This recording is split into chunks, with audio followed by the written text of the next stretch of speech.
નમસ્કાર વિદ્યાર્થી મિત્રો, આજે આપણે ફરી પહેલા ચેપ્ટરની અંદર બીજા પ્રશ્નો સાથે મળીએ છીએ. તે પહેલા આપણે ચેપ્ટર 1ના આઈએમપી પ્રશ્નોની આપણે ચર્ચા કરી હતી. ત્યારબાદ આજે આપણે પ્રકરણ 1ની અંદર નેક્સ્ટ આઈએમપી આઈએમપી પ્રશ્નોની આપણે ચર્ચા કરવાના છે. તો પ્રકરણ 1 આપણું જે અર્થશાસ્ત્રમાં આલેખ છે એની અંદર આપણે ગઈ વખતે ચર્ચા કરી હતી કુલ કેટલા ગુણનું પૂછાવાનું છે એમાંથી, તો કે 10 ગુણનું આપણને જનરલ વિકલ્પ સાથે પૂછાવાનું છે. ત્યારબાદ આટલા વિભાગ છે, વિભાગ A, B, C અને D ના પ્રશ્નો એની અંદર પૂછાવાના છે. તો ત્યાં તમારે એ બાબતને ખાસ ધ્યાનમાં લેવાની વિદ્યાર્થી મિત્રો. વિભાગ વાઇઝ જ આપણે પ્રશ્નોને ધ્યાનમાં લીધા છે તે માટે કે જેથી કરી તમે વિભાગ પ્રમાણે પ્રશ્નો તૈયાર કરી શકો. એટલે કે આના પહેલાનો જે આપણે વિડીયો અપલોડ કર્યો હતો એની અંદર આટલા પ્રશ્નોની આપણે ચર્ચા કરી હતી. બોર્ડમાં પૂછાયેલા જે પ્રશ્નો જે છે એ પ્રશ્નો આપણે અને બોર્ડની આન્સર કી પ્રમાણે એના જે જવાબો બને છે એ જવાબો આપણે આપેલા હતા. તો એ તમે વિદ્યાર્થી મિત્રો એ આગળનો લેક્ચર ન જોયું હોય તો એ તમે જોઈ લેજો, કારણ કે તમારા માટે ખૂબ જ મહત્વનું છે. ત્યારબાદ આગળ બોર્ડમાં પૂછાયેલા પ્રશ્નો વિભાગ ડી ના આગળના જતા પ્રશ્નો કયા હતા, તો કે વિભાગ સી ના હતા. અત્યારે વિભાગ ડી ની આપણે વાત કરીશું. વિભાગ ડી ની અંદર આપણે આકૃતિ અને આલેખ દોરતી વખતે ધ્યાનમાં રાખવાની બાબતો જણાવો. એ 2024, 2022, 2020 અને 2019 એમ 4 વાર એ સતત બોર્ડની અંદર પૂછાયેલો પ્રશ્ન છે. તો એ ઘણો મહત્વનો પ્રશ્ન છે તેમ કહી શકાય. ત્યારબાદ સ્તંભ આકૃતિ એટલે શું? સ્તંભ આકૃતિ દોરતી વખતે ધ્યાનમાં રાખવાની બાબતો જણાવો. બરોબર, તો એ જો બે પ્રશ્નોમાં ફેર છે. આ ખાલી આકૃતિ અને આલેખ વાળી વાત કરી છે, આમાં સ્તંભ આકૃતિની વાત છે. તો આ 2023 ની અંદર પૂછાયેલો પ્રશ્ન છે. અને ત્યારબાદ છે અર્થશાસ્ત્રના અભ્યાસમાં ઇન્ટરનેટ ટેકનોલોજીનો ઉપયોગ સમજાવો. કે અર્થશાસ્ત્રના અભ્યાસમાં ઇન્ટરનેટ ટેકનોલોજીનો ઉપયોગ શું છે એના વિશેની વાત કરેલી છે. આજે આપણે વિદ્યાર્થી મિત્રો બે પ્રશ્નોની ચર્ચા કરવાના છે. એક આકૃતિ અને આલેખ દોરતી વખતે ધ્યાનમાં રાખવાની બાબતો જણાવો, એ પ્રશ્નની આપણે ચર્ચા કરશું. અને બીજું સ્તંભ આકૃતિ એટલે શું અને સ્તંભ આકૃતિ દોરતી વખતે ધ્યાનમાં રાખવાની બાબતો. જો બંને આકૃતિમાં ધ્યાનમાં રાખવાની બાબતો છે એટલે એક જ જવાબ ન બની જાય, ધ્યાન રાખજો. એટલે આપણે આજે આ બે પ્રશ્નોની આપણે ચર્ચા કરવાના છે. તો પહેલો જ પ્રશ્ન વિદ્યાર્થી મિત્રો, આકૃતિ અને આલેખ દોરતી વખતે ધ્યાનમાં રાખવાની બાબતો જણાવો. જો વિદ્યાર્થી મિત્રો ઘણીવાર આપણને પ્રશ્નો થતો કે સાહેબ 3 ગુણનો પ્રશ્ન પૂછાય તો 3 મુદ્દા લખવી તો ન ચાલે. જો દરેક પ્રશ્ન જે છે એ ચોક્કસ પ્રમાણે ગોઠવાયેલો હોય છે. મોટા ભાગના પ્રશ્નોમાં એવું થતું હોય છે કે આપણે 3 મુદ્દા લખવી તો એનો જવાબ બને છે, પણ આમાં એવું નથી વિદ્યાર્થી મિત્રો. આપણે આમાં બધા જ મુદ્દાના જવાબ એટલે કે બધા જ મુદ્દાના સમજૂતી સાથે જવાબ લખો તો જ તમને 3 ગુણ પૂરા મળવા પાત્ર રહે છે. તો એની અંદર આપણને આટલા પ્રકારના મુદ્દાઓ આપેલા છે, જે તમારે આ મુદ્દાઓની વિગતવાર ટૂંકી સમજૂતી આપવાની હોય છે. આકૃતિ અને આલેખના પ્રકારની પસંદગી અને રજૂઆત. સ્પષ્ટતા, ચોક્કસ સ્કેલમાં આકૃતિ કે આલેખની બંને ધરી પરની વિગતો. આંકડાકીય માહિતીનો સ્ત્રોત અને આંકડાકીય માહિતી ગણવાની રીત દર્શાવી. આટલા મુદ્દા એની અંદર ધ્યાનમાં લેવાના છે. અને આપણે અગાઉ કીધું એમ કે બોર્ડની અંદર ઘણી બધી વાર પૂછાણો છે. તો ઘણા બધા વિદ્યાર્થી પ્રશ્ન થાય કે સાહેબ 2024માં પૂછાઈ ગયો છે તો હવે થોડો 2025માં પૂછાશે, નેક્સ્ટ પૂછાશે. એવું કાંઈ હોતું નથી. બરોબર, કયો પ્રશ્ન પૂછાશે કયો પ્રશ્ન નહીં પૂછાય એવું અગાઉ આપણે કહી શકાતું. જો અહીંયા 19 અને 20માં કન્ટિન્યુ પૂછાયેલો જ છે. 21ના સમયગાળામાં પેપર લેવાનું નથી, કારણ કે કોરોના સમયગાળાની અંદર માર્ચમાં પેપર લેવાનું નહોતું. પછી 22માં પણ કન્ટિન્યુ આવ્યું, વચમાં 23માં જ નથી આવ્યું, પાછો 24માં પ્રશ્ન આવેલો છે. એટલે આપણે અગાઉથી એવું નથી ધારી શકતા કે આ પ્રશ્ન બહુ બધી વાર બોર્ડમાં પૂછાયેલો છે તો આ વખતે ન પૂછાય. કયો પ્રશ્ન પૂછાશે કયો પ્રશ્ન નહીં પૂછાય એનું આપણે અગાઉથી કહી શકતા નથી. તો આપણે એના અલગ અલગ મુદ્દાઓની આપણે અલગ અલગ સમજૂતી જોશું. તો પહેલો મુદ્દો છે આકૃતિ અને આલેખના પ્રકારની પસંદગી અને રજૂઆત. બરોબર, પહેલો જ મુદ્દો શું છે કે એની પસંદગી અને રજૂઆત. આકૃતિના જુદા જુદા પ્રકારો છે, આલેખના જુદા જુદા પ્રકારો છે. બરોબર, એમાંથી આપણે કોઈ એકની પસંદગી કરવાની છે. તો કઈ રીતે પસંદગી કરવી? તો કોઈ પણ ચિત્રને વધુ આકર્ષક અને અસરકારક બનાવવા માટે તેના પ્રકારની પસંદગી મહત્વની બને છે. જો ઉદાહરણ આપેલું છે કે દાખલા તરીકે કોઈ વિભાજિત સ્તંભ આકૃતિ તથા વૃત્તાંશ આકૃતિ બંનેમાંથી એક પસંદગી કરવી જરૂરી. દાખલા તરીકે કોઈ એક માહિતી છે, તમને શું આપવામાં આવેલી છે? માહિતી આપવામાં આવી છે. એ માહિતીના આધારે તમારે શું દોરવાનું છે? તો કે આકૃતિ કે આલેખ દોરવાની છે. હવે આ જે માહિતી જે છે ને એ માહિતીમાંથી તમારે આ આકૃતિ પણ દોરી શકાય છે, એટલે કે વિભાજિત સ્તંભ આકૃતિ પણ દોરી શકાય છે, અને એ જ માહિતીને તમે વૃત્તાંશ આકૃતિ પણ દોરી શકો છો. બરોબર, બે માહિતી એક જ છે, પણ બંનેમાંથી કઈ આકૃતિ દોરવી એની પસંદગી કરવાની છે. બંને આકૃતિ દોરી શકાય છે. જે માહિતી આપી છે એ માહિતીની બંને આકૃતિ દોરી શકાય છે. તો માહિતી આધારે આપણું ચિત્ર વધુ આકર્ષક અને અસરકારક બને, લોકો સુધી એની અસરકારકતા વધે અને સચોટતા વધે, એવા પ્રકારમાંથી બંનેમાંથી એકની આપણે પસંદગી કરવી જોઈએ. બરોબર, તમારે આ એમસીક્યુમાં પણ પ્રશ્ન પૂછાયેલો છે કે નીચેની માહિતીને આધારે નીચેની ચોક્કસ બે માહિતી જે છે એમાંથી કઈ આકૃતિ દોરાય? તો વિભાજિત અને સ્તંભ આકૃતિ દોરી શકાય છે. બીજા પ્રકાશનોમાં પ્રશ્નોનો થોડો ભૂલભાલ હશે તો ધ્યાન રાખજો વિદ્યાર્થી મિત્રો, આ જવાબ આપણો સાચો બનશે. ત્યારબાદ બીજો મુદ્દો છે સ્પષ્ટતા. બરોબર, ચિત્રની રજૂઆત સ્પષ્ટ અને છોસ હોવી જોઈએ. એટલે કે જે આપણે આકૃતિ કે આલેખ આપણે જે તૈયાર કર્યું છે ને સ્પષ્ટ હોવો જોઈએ, છોસ હોવો જોઈએ, ચેકાચેક ઘૂંટઘાટ વાળો હોવો જોઈએ ને એની રજૂઆત સ્પષ્ટ અને સરળ હોવું જોઈએ. વિવિધ વિભાજનોનો રંગ અને શેડ દ્વારા દર્શાવ્ય જોઈએ. દાખલા તરીકે ઘણા બધા આકૃતિ કે આલેખ એવા છે, બરોબર, કે જેની અંદર માહિતી વધારે છે, તો એને ચોક્કસ પ્રકારના શેડ એટલે કે સંજ્ઞા સાથે તમારે દર્શાવવા જોઈએ. કે એને શેડ તમે આપી શકો છો, એનો કલર પૂરી શકો છો, બરોબર છે, ગમે તે તમે સંજ્ઞા આપી શકો છો. જો અહીંયા આપણને કલર સાથે આપણને દર્શાવેલું છે, એ જ રીતે તમે શેડ પણ આપી શકો, બરોબર છે. ટૂંકમાં જ્યારે એક જ માહિતીના અથવા તો એક જ વર્ષની અંદર આપણે જે માહિતી આપી છે એના જુદા જુદા સ્તંભ દર્શાવવાના થાય છે, ત્યારે બંને સ્તંભો જુદા છે એવું સ્પષ્ટ રીતે દર્શાવી શકાય એવા પ્રકારની તમારે સંજ્ઞા આપવી જોઈએ. વિવિધ વિભાજનો અલગ રંગ કે શેડ દ્વારા દર્શાવવો જોઈએ. જે આપણે અલગ અલગ વિભાગો જે છે, જો આમાં 3 આપેલા છે તો ત્રણેયનો કલર જુદો છે ને, બરોબર, એ રીતે આપણે સ્પષ્ટ રીતે દર્શાવવા જોઈએ, જેથી કરી આપણને દરેક આકૃતિ કે આલેખ વ્યવસ્થિત આપણને લાગવા જોઈએ. ત્યારબાદનો આપણે આગળ ચોક્કસ સ્કેલમાં, બરોબર, શું હોવું જોઈએ? ચોક્કસ સ્કેલમાં હોવું જોઈએ. એટલે આકૃતિ જે આપણે દોરવી છે કે આલેખ દોરવી છે એ બહુ અતિશય મોટો ન થઈ જવો જોઈએ, અતિશય નાનો પણ ન રહેવો જોઈએ. વ્યવસ્થિત રીતે દોરાય એવા પ્રકારનું સ્કેલ માપ લેવા જોઈએ. દાખલા તરીકે તમે જ્યારે આકૃતિ દોરો છો ત્યારે એક્સ ધરીને વાય ધરી, એમાં આ વાય ધરી ઉપર તમે સ્કેલ માપ લઈશું. સ્કેલ માપ તમે 1 નું પણ લઈ શકો, 2 નું પણ લઈ શકો, 3 નું પણ લઈ શકો, 4 નું પણ લઈ શકો, 5 નું પણ લઈ શકો. એના માટે ચોક્કસ એવો કોઈ નિયમ નથી કે 5 નું જ લેવો કે 10 નો જ લેવો, બરોબર. જે તમારી માહિતી જે છે, તમારી પાસે જે માહિતી જે છે એ માહિતીના આધારે સ્કેલ માપ લેવું છે, જેમાં નાનામાં નાની માહિતી અને મોટામાં મોટી માહિતીનો સમાવેશ થઈ જાય એવા પ્રકારનું આપણે સ્કેલ માપ લેવું જોઈએ, બરોબર. તો એટલું તો તમે સ્કેલ માપ એ પ્રમાણે લેવું જોઈએ કે આપણી આકૃતિ કેવી હોવી જોઈએ? અતિશય મોટી પણ ન લાગવી જોઈએ, અતિશય નાની, યોગ્ય કદની હોવી જોઈએ. આંકડાના આધારે આકૃતિ કે આલેખનું સ્કેલ માપ લેવું જોઈએ, જેથી તે ચિત્ર યોગ્ય કદનું બને. એટલે કે અતિશય નાનો કે અતિશય મોટા પ્રકારની આકૃતિ ન બને તેની ખાસ ધ્યાનમાં. ઘણા બધા વ્યક્તિ શું કરતા હોય કે આખા ચોપડાની અંદર મોટો એવી આલેખ દોરી નાખે, તો એ યોગ્ય નથી. એનું કદ વ્યવસ્થિત રાખવું જોઈએ, કે આમ લાગવું જોઈએ કે આલેખ જેવું છે. એટલે તમારે એમાં પણ ખાસ ધ્યાનમાં લેવાનું કે આકૃતિ કે આલેખ જ્યારે દોરો છો ત્યારે યોગ્ય કદનું તૈયાર થયેલું હોવું જોઈએ. ત્યારબાદ આગળ આપણે બંને ધરી પરની વિગતો.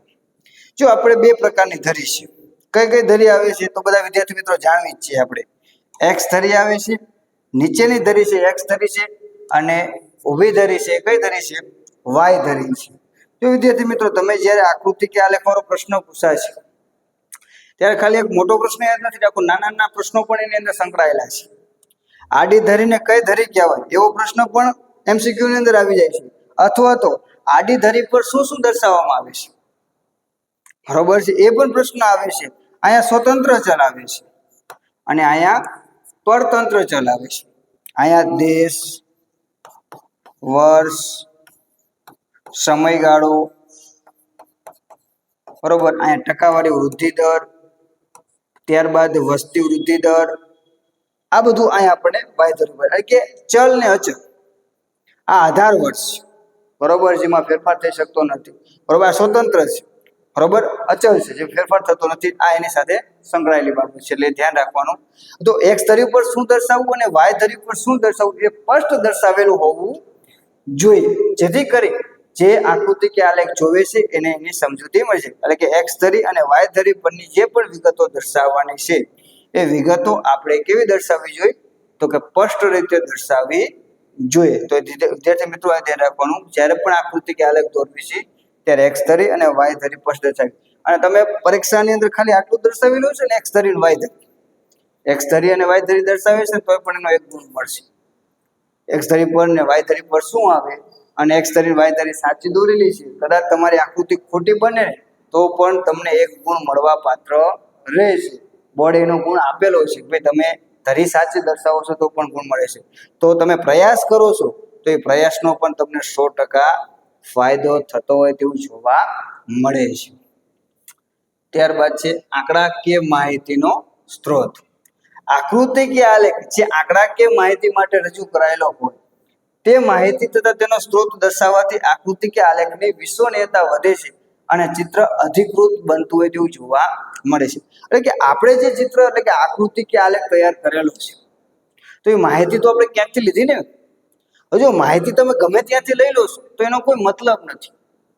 કારણ કે તમે ગમે તે દાખલા કે આપણે જાણવી છે કે આજે આવડું મોટું પ્લેટફોર્મ છે કે આપણે ગૂગલની વાત કરવા જઈએ તો ગૂગલની અંદર ઘણું મોટું પ્લેટફોર્મ છે, તમારે જે માહિતી જોઈતી મળે છે, પણ એવું જરૂરી નથી ને માહિતી સાચી જ છે. દાખલા કે ભારતની વસ્તીના આપણે આંકડા જોતા છે તો તમે સર્ચ કરશો તો તમને ભારતની વસ્તીના કેટલાય આંકડા મળશે કે 2011ની ભારતની વસ્તી, તો ઘણા બધા લોકો 2011ની વસ્તીના આંકડાઓ જુદા જુદા દર્શાવશે.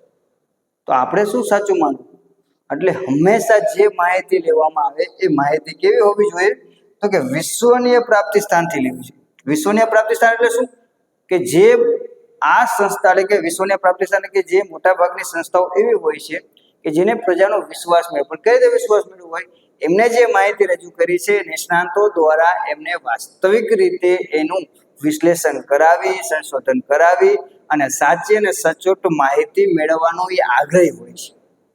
અને એના દ્વારા જે માહિતી મળે છે તો એ માહિતી સાચી પડતી હોય છે, સાચી હોય છે, એટલે લોકો વધારે એના ઉપર વિશ્વાસ મૂકી શકે. દાખલા તરીકે બેંકના આપણે આંકડાઓ જોતા હોય તો આપણે RBI ના કોઈ પણ આંકડાઓ છે તો સાચા માનશું. કેમ? તો કે એ વિશ્વનીય છે.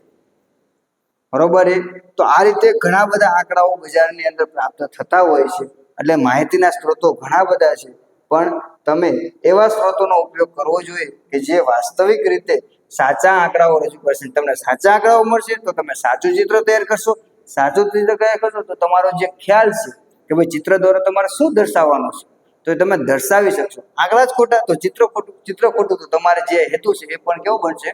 ખોટો બનશે. એટલે આમ એ બાબતોને આમાં ધ્યાનમાં લેવાનું. ત્યારબાદ છે આંકડાકીય માહિતી ગણવાની રીત દર્શાવવી. જો ઘણીવાર શું થતું હોય છે કે આપણે આકૃતિ અને આલેખની વ્યાખ્યામાં જોયું કે સ્વયં સ્પષ્ટ ન હોય તેવી માહિતી કે તેવી સ્વયં સ્પષ્ટ માહિતી ન હોય તેવી માહિતીને સ્પષ્ટ કરી અને જે ચિત્ર તૈયાર કરવામાં આવે છે તેને આપણે શું કહેવી છે? આલેખ કહેવી છે. તો જે માહિતી સ્પષ્ટ જ નથી એટલે કે સીધી આપણે એને રજૂ કરી શકતા નથી, પહેલા એનું શું કરવું પડે છે તો કે એને આપણે સ્પષ્ટ બનાવવી જોઈએ. આંકડા શાસ્ત્રની મદદથી આપણે એને આકૃતિ દોરવા સુધી લઈ જવી પડે. બરોબર. ત્યારે આવી માહિતીને તમે આંકડા શાસ્ત્રની મદદથી સ્પષ્ટ બનાવી હોય અને પછી એ દર્શાવેલી હોય તો તમે જે સ્પષ્ટ બનાવવા માટેની જે રીતનો ઉપયોગ કરેલો છે કે જે પદ્ધતિનો ઉપયોગ કર્યો છે એ ટૂંકી રીત દર્શાવી છે, જેથી કરી વાંચકને ખબર પડી કે ભાઈ આ માહિતી જે છે એનું આ રીતનું મૂલ્યાંકન થઈને પછી રજૂ થયું છે. કે દાખલા તરીકે આપણે વૃત્તાંશ આકૃતિની વાત કરવા જઈએ તો વૃત્તાંશ આકૃતિ જે છે વર્તુળ કેટલાનું છે? 360નું છે. બરોબર છે. હવે માહિતી 120 હશે, 130 હશે, 140 હશે, તો આપણે એ વર્તુળમાં કઈ રીતે દર્શાવી શકશું? તો આપણે એની ખબર છે, જાણવી છે કે એની ટૂંકી રીત છે કે ભાઈ આપણે એને પેટા મૂલ્ય કુલ મૂલ્ય સાથે આપણે ગણતરી કરી અને એને આપણે શું કરવી પડે છે કે એને 360 અંશમાં આપણે પહેલા ફેરવવી પડે છે. તો એના માટેની આપણે આખી આંકડાકીય પદ્ધતિ આવે છે. તો એ પદ્ધતિનો તમે ઉપયોગ કરો છો તો એનો તમારે અહીંયા શું કરવું પડે છે, એની રીત દર્શાવવી જોઈએ, જેથી ખ્યાલ આવે લોકોને કે આ પદ્ધતિનો ઉપયોગ કરેલો છે. તો આપણો અહીં આ પ્રશ્ન આટલો છે. આટલા મુદ્દાઓ આપણે એની અંદર સમજાવવા જશે. જોશું કે દરેક મુદ્દાની સમજૂતી જરૂરી છે. 2 સાચા મુદ્દાનો 1 ગુણ, 6 સાચા મુદ્દાની સમજૂતીના 3 ગુણ. બરોબર. આ જે છે એ બોર્ડની પદ્ધતિ પ્રમાણેની વાત કરું છું કે ભાઈ 2024 ની અંદર બોર્ડે જે જવાબ માન્ય ગણ્યો છે આ પ્રમાણે ગણ્યો છે. તમારે 6 મુદ્દા લખવાના છે. માત્ર 3 મુદ્દા લખેલો તમને માર્ક મળી જાય એવું હોતું નથી. એટલે એવું ખોટું ને, એ પ્રશ્નને ધ્યાનમાં લેવાનું. જ્યાં જ્યાં જે પ્રકારના 3 મુદ્દાની સમજૂતી હશે તો અહીંયા 3 મુદ્દાની સમજૂતી માન્ય ગણાશે, પણ બધી જગ્યાએ એવું સરળ હોતું નથી. એટલે ધ્યાન રાખજો વિદ્યાર્થી મિત્રો, ભૂલ ન કરતા. 3 મુદ્દા લખીને આવી જશો તો તમને પૂરા ગુણ મળશે નહીં. એટલે ખાસ ધ્યાનમાં લેવું. ત્યારબાદ આપણે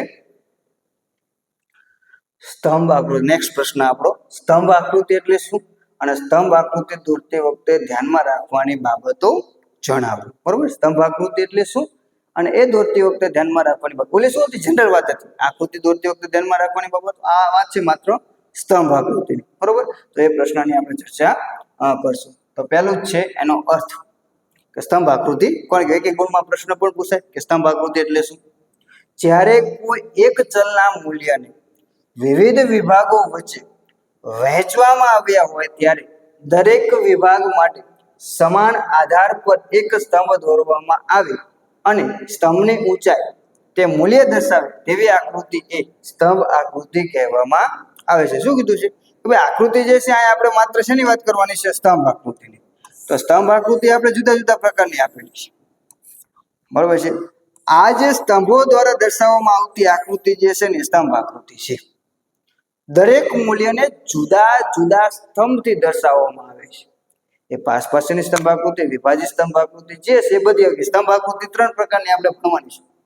સાદી સ્તંભ આકૃતિ, પાસપાસની સ્તંભ આકૃતિ અને વિભાજિત સ્તંભ આકૃતિ. પણ દરેકના સ્તંભો જે છે, વિભાગ જે છે એનું મૂલ્ય જે છે અલગ અલગ સ્તંભ દ્વારા દર્શાવવામાં આવતું હોય તેવું જોવા મળે છે. તો એના દ્વારા જે આકૃતિ તૈયાર થાય છે તો એને આપણે શું કહેવામાં આવે છે?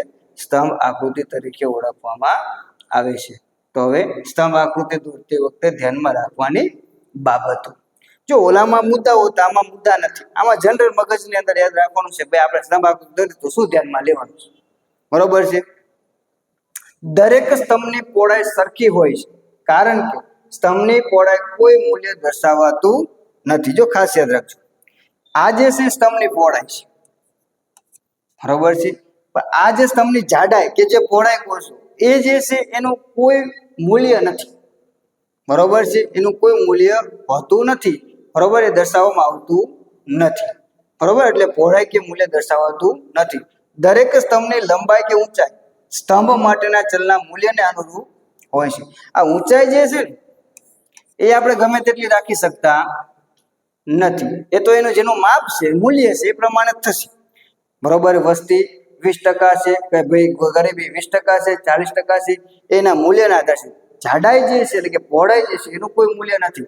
આ તમે સ્તંભ જાડો દર્શાવો, થોડોક પાતળો દર્શાવો તો એના માર્ક કપવા નથી. પણ અહીંયા તમે એમ નહીં કહી શકો ભાઈ મારે ક્રમમાં ગોઠવવા છે, એકને હું આ રીતે રાખું. એ નહીં. મૂલ્ય જે છે, ઉપરની જે ઊંચાઈ જે છે ને એનું મૂલ્ય નક્કી કરે છે, મૂલ્ય દર્શાવે છે. એ આપણે જાતે નક્કી કરી શકતા નથી. બરોબર. તો એ યાદ રાખજો કે જાડાઈ જે છે એ કોઈ મૂલ્ય નથી. એટલે કે દાખલા તરીકે તમે સ્તંભને આટલો જાડો દર્શાવો તો પણ ચાલે, અથવા તો આમ પાતળો દર્શાવો તો પણ ચાલે. ખોટું પડવાનું નથી. પણ એની ઊંચાઈ જે છે એ તમે જાતે નક્કી કરી શકતા નથી. દરેક સ્તંભની વચ્ચેનો ગાળો આકૃતિમાં સરખો હોવો જોઈએ અને તે જ ગાળો ઉદ્ગમ બિંદુ અને પ્રથમ સ્તંભ વચ્ચે જળવાવો હોવો જોઈએ. બરોબર. જો આ વાત કરેલી છે, આ બધો ગાળો કેવો હોવો જોઈએ? સરખો હોવો જોઈએ. એ પણ અહીંયા જે ઉદ્ગમ બિંદુ જે છે ને આ ઉદ્ગમ બિંદુ છે, અહીંયાથી લઈ એટલે કે અહીંયા જે એક્સ ધરી આપણે દર્શાવવામાં આવેલી હોય, આ એક્સ ધરી અને વાય ધરી, અહીંથી લઈ અને તમે જે પહેલા ઉદ્ગમ બિંદુથી લઈ અને પહેલો સ્તંભ જે તમે દર્શાવો છો, એ વચ્ચેનો જેટલો ગાળો હશે એટલો જ ગાળો બધા સ્તંભ વચ્ચે રાખવાનો. જો તમે જો આ બધા સ્તંભ વચ્ચેનો ગાળો કેવો છે? સરખો છે. બરોબર છે. આ ગાળો જે છે એ સરખો રાખવાનો છે. અહીંયા તો આપણે કોઈ માપ નથી ને, એ તો તમારે સ્કેલમાં પર નક્કી કરવાનું છે, બરોબર. અહીંયા તો જે વર્ષ આવતું હોય, જે ક્ષેત્ર આવતું હોય એ દર્શાવવાનું છે, બરોબર. એટલે આ ગાળો કેવો રાખવાનો છે, આપણે સરખો રાખવાનો હોય છે. બીજું કે એ પણ ધ્યાનમાં રાખવાનું કે દરેક સ્તંભની જે જાડાઈ છે એ પણ કેવી હોવી જોઈએ, સરખી હોવી જોઈએ, બરોબર. એક સ્તંભ પાતળો, એક સ્તંભ જાડો, એક સ્તંભ પાતળો, એક સ્તંભ નાનો, એવું હોવું જોઈએ ને. એની જાડાઈ પણ કેવી હોવી જોઈએ, સરખી હોવી જોઈએ. ત્યારબાદ દરેક સ્તંભ એક ધરી પર જ સામાન્ય રીતે દોરવામાં આવે છે, જેના પર દર્શાવાતા પરિબળને આધાર કહેવામાં આવે છે. જો આપણે મોટા ભાગની આકૃતિ ક્યાં દર્શાવી છે, આપણે એક્સ ધરી પર દર્શાવી છે. આ આપણી વાય ધરી છે, આ આપણી એક્સ ધરી છે. મોટા ભાગના આપણા વિશ્લેષણ કે આપણી જે આકૃતિ તૈયાર થાય છે એ મોટે ભાગે આપણે કઈ ધરી પર દર્શાવીએ છીએ, તો આ એક્સ ધરી પર દર્શાવીએ. જો આપણે આકૃતિ જે છે ને ચતુર્થાંગમાં વહેંચાયેલી છે, બરોબર. આ 4 ભાગમાં હોય છે, બરોબર છે. અહીંયા આપણે દર્શાવીએ છીએ, અહીંયા દર્શાવી શકાય, અહીંયા દર્શાવી શકાય, અહીંયા દર્શાવી શકાય, એ તો છે જ. પણ હવે જે છે એ અલગ પ્રકારની છે. વાય ધરી ઉપર પણ દર્શાવવાના પ્રયત્નો કોમ્પ્યુટરની મદદથી થતા હોય તેવું જોવા મળે છે. આપણે નેક્સ્ટ મુદ્દાની ચર્ચા આગળ કરશું. આજના આધુનિક યુગમાં કોમ્પ્યુટરની મદદથી ઊભા સ્તંભના બદલે આડા સ્તંભ એટલે કે વાય ધરી પર, આ વાય ધરીથી આડા દોરવાની રીત પણ હવે વધુ પ્રચલિત થઈ તેવું જોવા મળે છે. આનાથી શું કરવામાં આવ્યું, ઊંધું. આ આપણી વાય ધરી અને આ આપણી એક્સ ધરી. હવે આ રીતના સ્તંભ દર્શાવવામાં આવે, બરાબર. આ રીતના સ્તંભ, આવા પ્રકારનું ચલણ હવે કોમ્પ્યુટરની મદદથી થયું હોય તેવું જોવા મળે છે. પણ આપણે એ પ્રમાણમાં દોરવાના નથી. આપણે કે પ્રમાણે દોરવાના છે, એક્સ ધરી ઉપર જ આપણે આકૃતિ કે આલેખ દોરવાનો છે. આપણે કોઈ નવો અખતરો કરવાનો નથી, બરોબર. એટલે પણ આ માત્ર દરેક ઊભા સ્તંભ માહિતીના ક્રમમાં જ દોરવામાં આવે છે. આમ પ્રથમ માહિતી માટેનો સ્તંભ પ્રથમ, એમ ઉદ્ગમ બિંદુથી પહેલો દોરવામાં આવે છે. એટલે કે જે માહિતી આપેલી છે, દાખલા તરીકે આપણે કોઈ માહિતી આપી છે,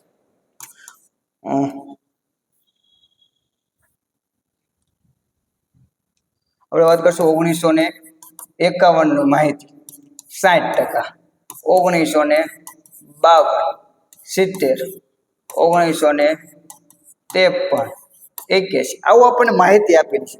તો 1951 નો પહેલો સ્તંભ, 1952 નો બીજો સ્તંભ, 1953 નો ત્રીજો સ્તંભ, આ રીતે સ્તંભ પહેલો જ હોવો જોઈએ. 1951 માહિતી પહેલી છે તો ઉદ્ગમ બિંદુથી એ પહેલો હોય, ઉદ્ગમ બિંદુથી, આમ ઊંધો પણ ન થાલવાનું.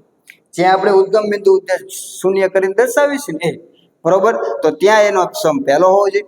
બીજી માહિતી માટે બીજો સ્તંભ, ત્રીજી માહિતી માટે ત્રીજો સ્તંભ. આપણે ક્રમમાં ફેરવવાનું નથી, બરોબર વિદ્યાર્થી મિત્રો. આપણને એમ થાય કે આપણે રીતે ફેરવી નાખ્યું, એવું હોતું નથી. આપણે બદલાવ જો પછી જો આને બોર્ડમાં કઈ રીતના ગુણ આપ્યા હતા એ પણ તમે વિદ્યાર્થી મિત્રો જોઈ લો. અર્થનો એક ગુણ, કારણ કે પ્રશ્ન શું પૂછ્યો હતો કે સ્તંભ આકૃતિ એટલે શું, અને તે ધ્યાનમાં રાખવાની બાબતો જણાવો. એટલે 2 પ્રશ્ન થઈ ગયા, બરોબર. એટલે ધ્યાન રાખજો, પ્રશ્ન કઈ રીતે પૂછાય તે, બરોબર. અર્થનો એક ગુણ અને દરેક મુદ્દાની એટલે કે 0.5 ગુણ આપવા, એમ 4 મુદ્દા તમે લખ્યા હોય એટલે એના 2 ગુણ મળે, અને અર્થ લખ્યો હોય એનો 1 ગુણ, એમ કરીને તમને કુલ કેટલા મળશે, 3 ગુણ. અહીંયા બધા મુદ્દા લખવાની જરૂર નથી. અહીંયા કેટલા પૂછ્યા છે, 4 મુદ્દા જ લખવાના છે કોઈ પણ, બરોબર છે. 4 મુદ્દા લખવું એટલે તમને એનો 0.5 ગુણ સાથે એમ ગણી અને 2 ગુણ એના મળી જાય, અને અર્થ લખવું એટલે એનો ગુણ 1 મળી જાય. તો વિદ્યાર્થી મિત્રો, પ્રશ્ન કયો પૂછાય છે અને કઈ રીતે લખવું એ ખાસ આપણી પાસે હોવું જોઈએ. તો વિદ્યાર્થી મિત્રો, આજના પીરિયડની અંદર આપણે આટલું જોઈશું. આવા જ અમારા પ્રશ્નો જોવા માટે સતત અમારી સાથે જોડાઈ રહો મિત્રો, જેથી કરી તમને અમારા આવા જ અલગ અલગ પ્રકારના આઈએમપી પ્રશ્નો મળતા રહેશે. આભાર.